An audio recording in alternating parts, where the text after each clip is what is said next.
on the mobilizations for the shoulder, and I'm going to do them specific to someone with frozen shoulder and the capsular pattern. So the capsular pattern is flexion is less limited than abduction, is less limited than internal rotation, and then external rotation is the most limited. We're going to mobilize in that order, okay? So first thing you want to do is a lateral distraction. Notice where my body is. I'm inside the armpit, I call it. My hand, the web space of my thenar eminence is here, as high up in the axillary region as I can get. And then I simply turn my body away. So notice how I'm turning my body away versus pushing with my arm. Okay, you just want to turn your body away. This is the lateral distraction. After you do 6 to 10 oscillations of that, just to kind of relax the joint, then you distract by turning away slightly, move your hand, put it on top of the proximal humerus, and now we're going to do a posterior glide in preparation for flexion.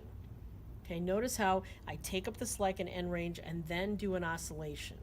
Okay, but I'm not doing this large movement through the joint. I'm just taking up the slack and doing a small grade 3-4 mobilization end range. This is a posterior glide, and then I would stretch her into flexion, right? I would come here, stretch her into flexion. Okay, after I do my stretching into flexion, and I could use contract, relax, or dynamic stretching, then I would move on to improving abduction. So now I'm outside of the armpit, here, right over here. And so I'm going to put the web space of my hand again now off the acromion, relax your arm here, and I'm just going to apply an inferior glide of the humeral head here. Okay, notice again how it's really my body movement more than just my arm moving to do this mobilization.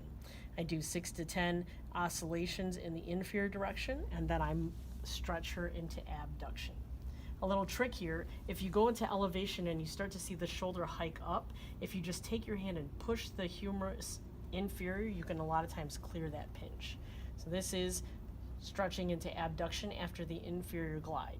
Next one I want to address is internal rotation. So I'm going to glide posteriorly, still outside of the arm here, outside of the armpit. Put my hand here at the proximal humerus and do a posterior glide. And after I do the posterior glide here, I will stretch her into internal rotation. All right.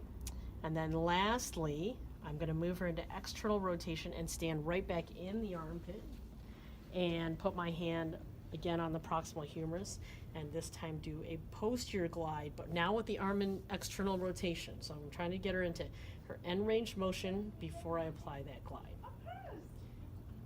And then I'll stretch her into external rotation. And that is the mobilizations for the glenohumeral joint.